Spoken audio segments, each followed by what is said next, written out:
आता आपण पुण्यातील टॉप 5 बातम्या पाहूया.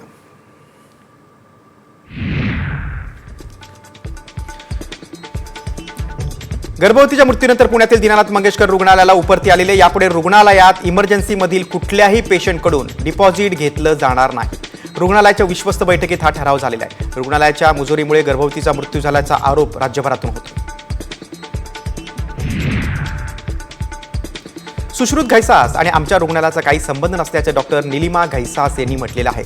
सुश्रुत घैसास हा माझा मुलगा आहे, पण तो आमच्या रुग्णालयात कधीच प्रॅक्टिससाठी येत नाही, असं निलिमा घैसास यांनी सांगितलेलं आहे. गर्भवतीच्या मृत्यू प्रकरणी आक्रमक झालेल्या भाजपच्या महिला कार्यकर्त्यांनी काल घैसास यांच्या रुग्णालयाची तोडफोड केली होती.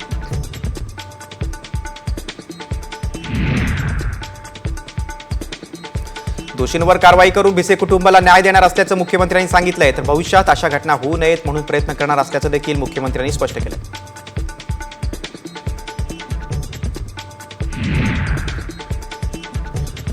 पुण्याच्या दीनानाथ मंगेशकर रुग्णालयात गर्भवतीच्या मृत्यूची सरकार चौकशी करते. मात्र हे सरकारचं पाप आहे. जनतेला जीव गमावून ते भोगावं लागतंय. सरकारनं समितीचं चौकशीचं ढोंग करू नये, गुन्हे दाखल करावे, अशी टीका आता काँग्रेसचे नेते विजय वडेट्टीवार यांनी केली.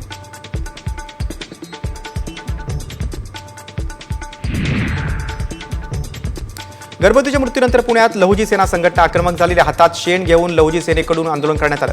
दीनानाथ मंगेशकर रुग्णालयाच्या बाहेर कार्यकर्त्यांनी आंदोलन केलं.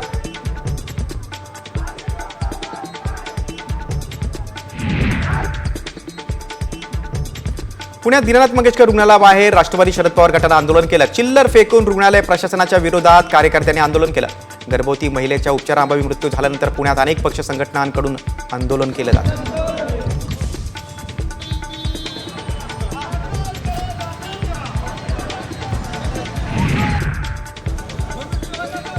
पुण्यातील दीनानाथ मंगेशकर रुग्णालयाबाहेर अखंड मराठा समाजाने आंदोलन केलंय. रुग्णालय प्रशासनाविरोधात आंदोलन केलं. रुग्णालय प्रशासनाविरोधात सदोष मनुष्यवधाचा गुन्हा दाखल करण्यात यावा, अशी मागणी मराठा समाजाने केली.